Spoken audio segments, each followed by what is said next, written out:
Ներկայացնում ենք փինգ-փոնգ խաղը։ Խաղը նախատեսված է երկու խաղացողի համար։ Ինչպես տեսնում ենք, գնդակը բեմի տարածքով տեղաշարժվելով հարվածում է թիակներից որևէ մեկին։ Համապատասխան թիակի խաղացողը պետք է հարվածի գնդակին, չթողնելով, որ այն դիպչի բեմի եզրին, հակառակ դեպքում կպարտվի։ Խաղացող 1-ի և խաղացող 2-ի խաղի ընթացքում ձեռք բերած միավորները կարող ենք տեսնել այս հատվածում։ Խաղի կերպարներից յուրաքանչյուրի համար գրված է հրահանգաշար, որն էլ ապահովում է կերպարի գործողությունները։ Այժմ կստեղծենք նույնությամբ խաղի բեմը և կերպարները իրենց համապատասխանող հրահանգներով։ Բացենք նոր նախագիծ։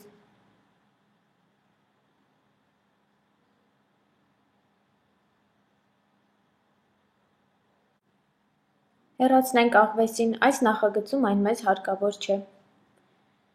Ընտրենք ֆոն բեմի համար։ Ենթապատկերներից ներբեռնել, ընտրում ենք համապատասխան պատկերը։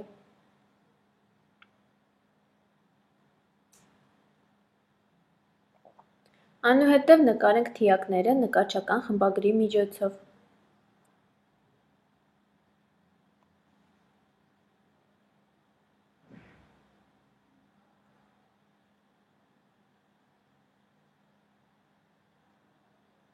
Մի փոքր մեծացնենք։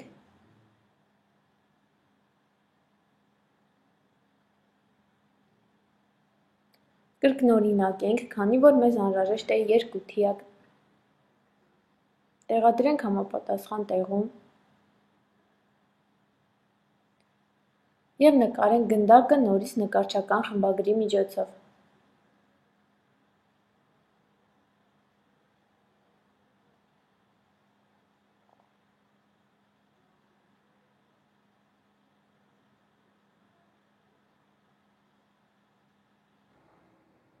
Առաջի քայլում գրենք հրահանգաշար թիակների համար։ Թիակները նշված են կերպար 1 և կերպար 2 անուններով։ Վերանվանենք նրանց խաղացող 1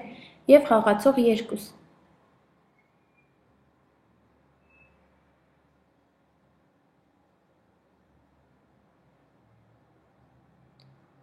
Իսկ կերպար 3-ը նշենք գնդակ անունով։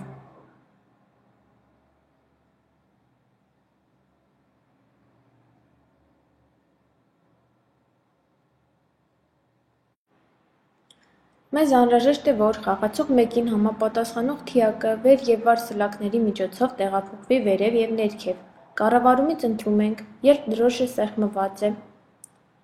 այնուհետև շարժումից գնալ դեպի։ Ֆիքսենք թիակի կոորդինատները, որպեսզի ամեն անգամ խաղը սկսելուց այն գտնվի նույն կետում։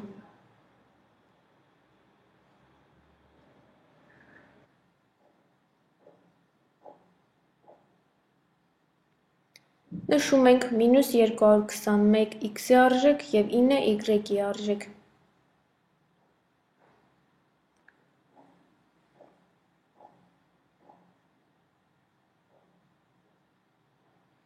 Որպեսզի թիակի շարժը վերև և ներքև կառավարենք վեր և վար սլաքների միջոցով, մեզ անհրաժեշտ է, երբ սեղմված է ստեղը, հրահանգը, որտեղ նշելու ենք վեր սլաք և վար սլաք։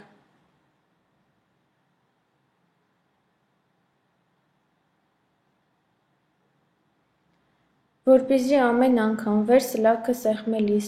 թիակը շարժվի վերև, անհրաժեշտ է նրա y կոորդինատը մեծացնել 10-ով։ Իսկ ներքև շարժվելու համար y-ի կոորդինատը փոքրացնում ենք 10-ով, այսինքն -10։ Ընտրում ենք փոխել y հրահանգը, նշում ենք 10 և փոխել y-ը -10-ով։ Այնուհետև ավելացնում ենք, եթե եզր է հրվել հրահանգը, որպեսզի թիակը շարժման ընթացքում միշտ տեսանելի մնա բեմի հատվածում։ Իրագործենք հրահանգը։ Թիակի շարժը վերև և ներքև կառավարում ենք վեր և վար սլաքների միջոցով։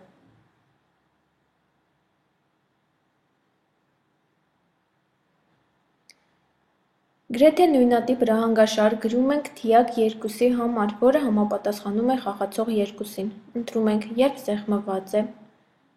շարժ հրահանգաշարից, գնալ դեպի, որտեղ ֆիքսելու ենք թիակ 2-ի հրահանգները, որպեսզի ամեն անգամ խաղը սկսելուց այն գտնվի նույն կետում։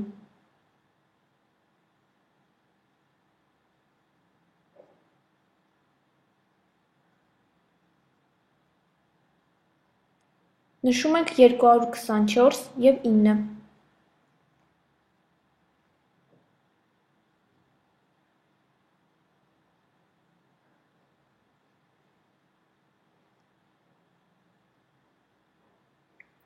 Այս թիակի շարժը վերև և ներքև կառավարելու ենք A և Z տառերի միջոցով։ Նշում ենք A և Z։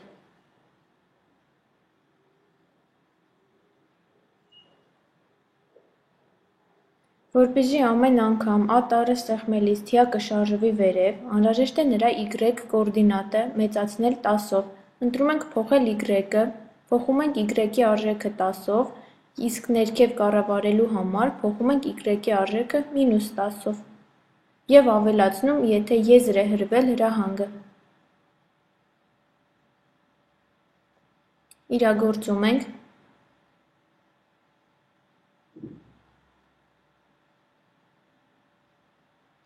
Խաղացող երկուսին համապատասխանող թիակը կառավարում ենք A և Z տառերի միջոցով։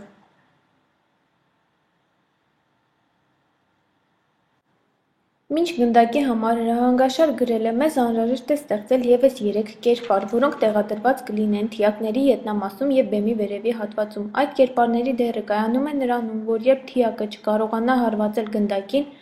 այն հպվելով այդ պատկերին գրանցի պարտություն։ Որպեսզի այդ կերպարը համապատասխան լինի բեմի ֆոնին, կնկարենք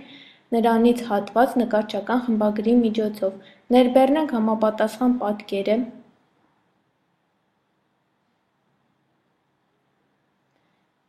Մի փոքր փոքրացնենք այն, կտրենք նրանից որևէ հատված,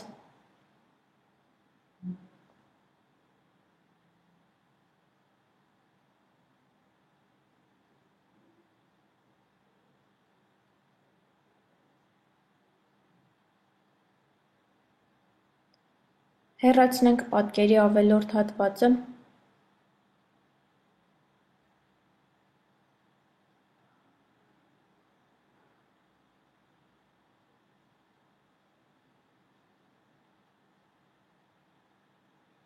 և հաստատենք այն։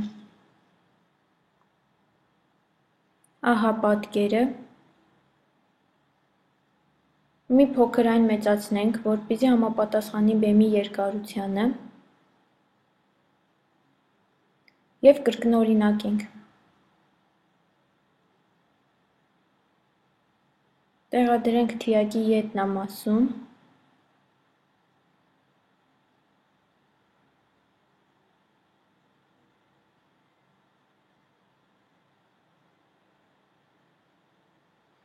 Նույն կերպ ստեղծենք կերպար բեմի վերևի հատվածի համար։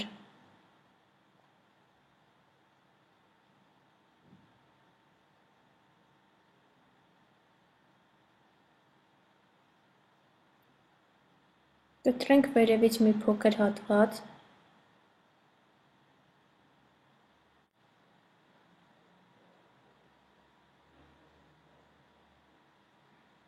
Հեռացնենք ավելորդ պատկերը։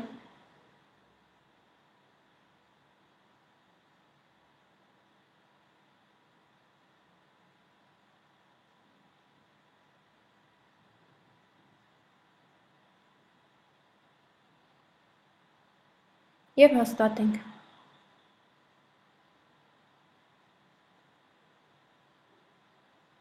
Ահա պատկերը։ Մի փոքր մեծացնենք և տեղադրենք բեմի վերևի հատվածում։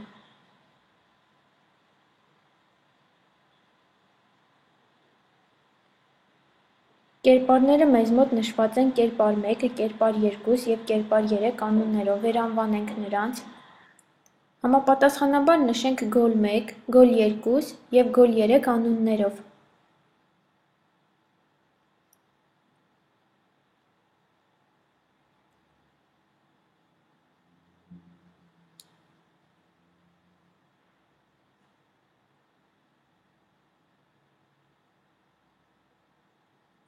Այժմ ֆիքսենք պատկերների կոորդինատները Բեմի հատվածում, երբ սեղմված է, գնալ դեպի։ Նշում ենք x և y կոորդինատները գոլ 1-ի համար։ Այնուհետև, երբ դրոշը սեղմված է, գնալ դեպի x և y-ի կոորդինատները գոլ 2-ի համար։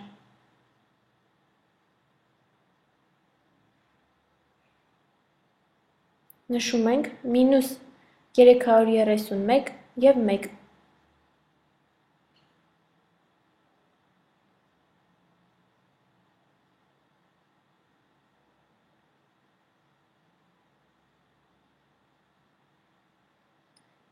Եվ նշենք գոլ 3-ի կոորդինատները, որը տեղադրված է բեմի վերևի հատվածում, երբ դրոշը սեղմված է, գնալ դեպի։ Ֆիքսենք գոլ 3-ի կոորդինատները, x-ը 0, y-ը 171։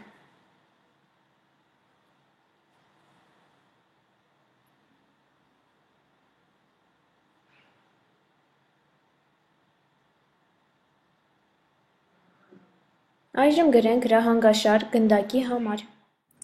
Խաղը սկսելիս գնդակը պետք է գտնվի բեմի կենտրոնում և տեղաշարժվելով բեմի ամբողջ մակերեսով հարվածի թիակներից որևէ մեկին, անհրաժեշտության դեպքում գրանցի պարտություն։ Առաջի քայլի համար մեզ անհրաժեշտ հրահանգներն են, երբ դրոշը սեղմված է։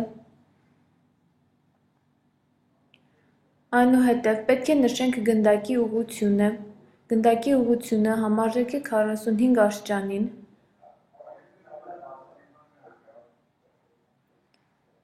Եվ պետք է նշենք գնդակի կոորդինատները, որպեսզի ամեն անգամ խաղը սկսելուց գնդակը գտնվի բեմի կենտրոնում, անհրաժեշտ է նրա x և y արժեքները նշել 0։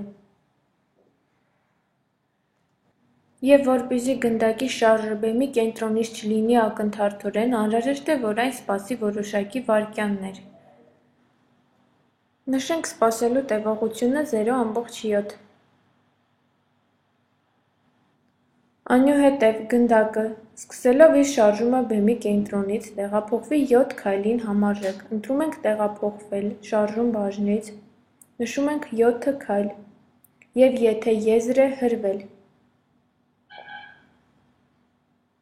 Եթե եզր է հրվել, հրահանգն օգտագործում ենք, որպեսզի երբ գնդակը հպվի բեմի եզրերին, շրջվի և միայն դրանից հետո կատարի հաջորդ հրահանգը։ Հաջորդ քայլում կառավարում բաժնից ընտրում ենք եթե հրահանգը, եթե հպվում է սև գույնին, նշում ենք սև գույնը, քանի որ թիակները մեզ մոտ սև գույն են, հպվելով սև գույնին, գնդակը ստանում է ուղղություն։ Որպեսզի գնդակի ուղղությունը հասանելի լինի բեմի ողջ մակերեսի համար, պետք է նրա ուղղությունը համարժեք լինի 360 աստիճանին, և որպեսզի գնդակը միշտ շարժվի նույն ուղղությամբ, անհրաժեշտ է 360-ից անել որոշակի ուղղություն, որը միշտ տարբեր է լինելու, և դրանով էլ պայմանավորված է լինելու գնդակի շարժը տարբեր ուղղություններով։ Գործողությունն ապահովում ենք հաշվարկ բաժնի մինուս օպերատորի միջոցով։ Արդյունքում, գնդակը հպվելով սև գույնին, այսինքն թիակներին, ձեռք է բերում ուղղություն, որն ամեն անգամ տարբեր է լինելու։ Հաջորդ քայլում կառավարում բաժնից ընտրում ենք եթե հրահանգը, եթե հպվում է, նշում ենք գոլ 1-ին, գոլ 1-ը դա խաղացող մեկին համապատասխանող թիակի ետնամասում գտնվող հրահանգն է։ Եթե հպվում է գոլ 1-ին, գնալ դեպի, նշում ենք կոորդինատներ, որոնք համապատասխանում են բեմի կենտրոնին, x-ի և y-ի արժեքները 0։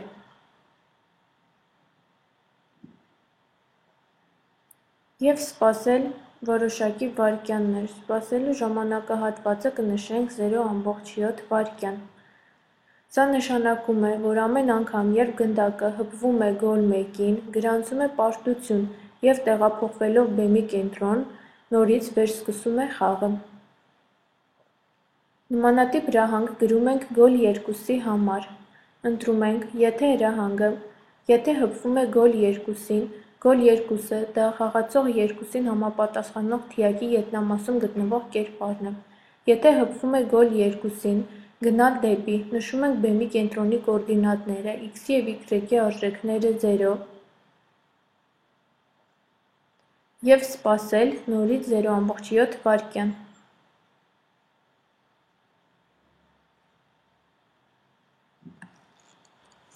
Հաջորդ քայլում նորից ընտրում ենք եթե հրահանգը, այնուհետև ընկալում բաժնից հպվում է, նշում ենք այս դեպքում գոլ 3-ին,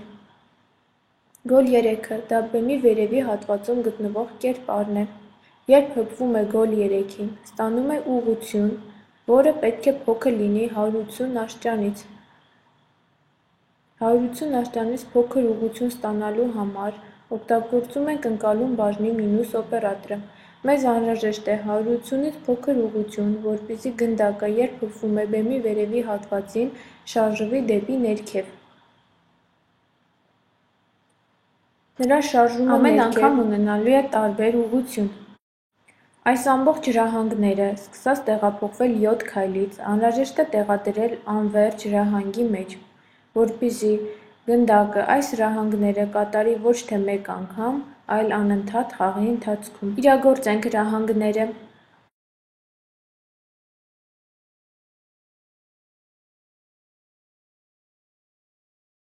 Ինչպես տեսնում ենք, գնդակը կատարում է գործողություններ հրահանգներին համապատասխան։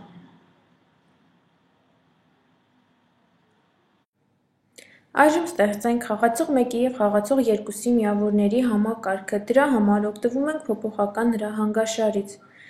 Փոփոխական հրահանգաշարում առկա են երկու հրահանգ՝ ստեղծել փոփոխական և ստեղծել ցուցակ։ Մեզ անհրաժեշտ է ստեղծել փոփոխական։ Սեղմում ենք ստեղծել փոփոխական հրահանգը, բացված պատուհանում նշում ենք փոփոխականի անունը։ Մեզ անհրաժեշտ է ստեղծել երկու փոփոխական՝ խաղացող 1-ի և խաղացող 2-ի համար։ Համապատասխանաբար, առաջին փոփոխականն անվանում ենք խաղացող 1, իսկ երկրորդը խաղացող 2։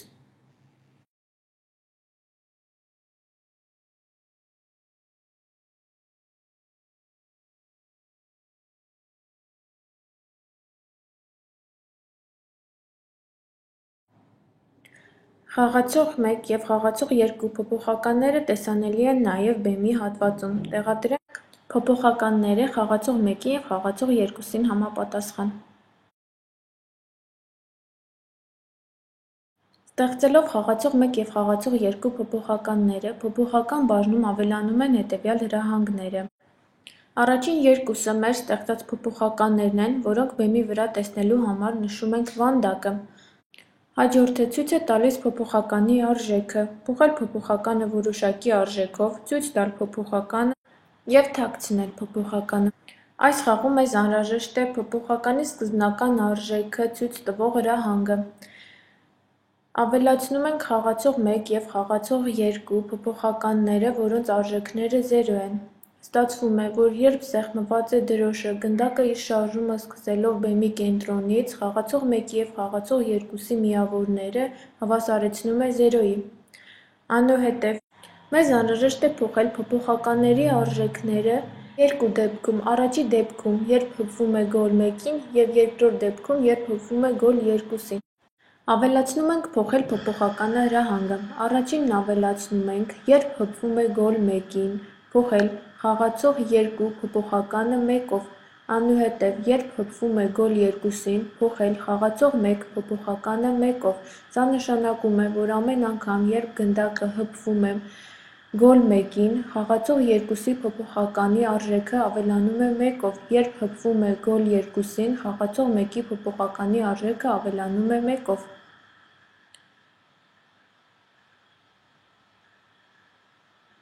Իրագործենք հրահանգը։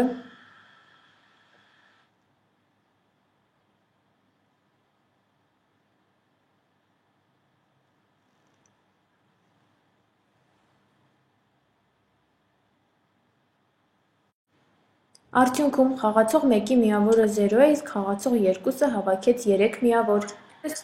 Խաղը ավարտուն տեսքի հասցնելու համար մեզ անհրաժեշտ է ստեղծել ևս երկու կերպար, որոնք կգրանցեն խաղացող 1-ի և խաղացող 2-ի հաղթանակը, երբ նրանց միավորները հավասարվեն 5-ի։ Կերպարները ստեղծում ենք նկարչական խմբագրի միջոցով։ Ընտրում ենք որոշակի երանգի ֆոն։ Առաջին կերպարը նշենք խաղացող 1 հաղթանակ, իսկ երկրորդը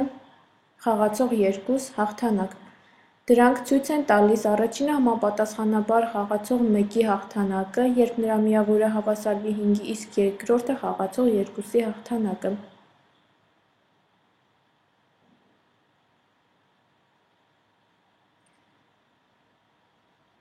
Վերանվանենք կերպարները համապատասխանաբար խաղացող 1-ի հաղթանակ և խաղացող 2-ի հաղթանակ։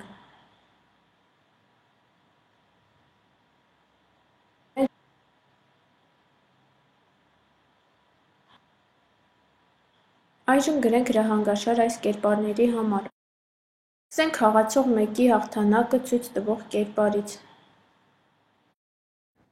Մեզ անհրաժեշտ է, որ երբ խաղացող 1-ի միավորները հավասարվեն 5-ի, հայտնվի համապատասխան պատկերը, որը ցույց կտա խաղացող 1-ի հաղթանակը։ Դրա համար մեզ անհրաժեշտ հրահանգն է, երբ դրոշը սեղմված է, թաքցնել։ Տեղադրում ենք թաքցնել հրահանգը, որպեսզի խաղի ընթացքում այն չերևա։ Այնուհետև եթե հրահանգը, եթե խաղացող 1-ը հավասարվում է 5-ի, այս հրահանգ ստանում ենք հաշվարկ բաժնի, հավասար է օպերատորի միջոցով, այնուհետև փոփոխականներից ընտրում ենք խաղացող 1 հրահանգը, որը պետք է հավասար լինի 5-ի, արդյունքում եթե խաղացող 1-ը հավասարվում է 5-ի, ցույց տալ այն, այնուհետև գնալ վերին շերտ հրահանգն ընտրում ենք, որպեսզի երբ հայտնվի խաղացող 1-ի հաղթանակը ցույց տվող կերպարը, այն իր հետևում թողնի բոլոր մնացած կերպարներն ու պատկերները։ Այնուհետև ցանկության դեպքում արտաբերի ձայն, ընտրում ենք համապատասխան ձայնը և կառավարում բաժնից դադարեցնել ամենը։ Այս ամբողջ հրահանգները տեղադրում ենք անվերջ բլոկի մեջ, որպեսզի երբ դրոշը սեղմված է, այն անընդհատ կերպով կրկնի ամբողջ հրահանգները։ Այժմ գրում ենք նմանատիպ հրահանգաշար խաղացող 2-ի հաղթանակը ցույց տվող կերպարի համար, երբ դրոշը սեղմված է, թաքցնել այն, որպեսզի խաղի ամբողջ ընթացքում այդ կերպարը չերևա, այնուհետև այս դեպքում, եթե խաղացող 2-ի միավորները հավասարվում են 5-ի, այս հրահանգը ստանում ենք հաշվարկ բաժնի, հավասար է օպերատորի միջոցով, այնուհետև փոփոխականներից ընտրում ենք խաղացող 2 հրահանգը, որը պետք է հավասար լինի 5-ի։ Եթե խաղացող 2-ը հավասարվում է 5-ի, ցույց տալ այն, այնուհետև գնալ վերին շերտ, արտաբերել ձայն, ընտրում ենք համապատասխան ձայնը և դադարեցնել ամենը, ընտրում ենք կառավարում բաժնից։ Այնուհետև այս ամբողջ հրահանգաշարն անհրաժեշտ է տեղադրել անվերջ բլոկի մեջ, իրագործենք այն։ Ինչպես տեսնում ենք, խաղացող 1-ի և խաղացող 2-ի հաղթանակը ցույց տվող կերպարները թաքնված են։ Նրանք կհայտնվեն միայն այն ժամանակ, երբ խաղացողներից որևէ մեկի միավորները հավասարվեն 5-ի, համապատասխան կերպարը ցույց կտա համապատասխան խաղացողի հաղթանակը։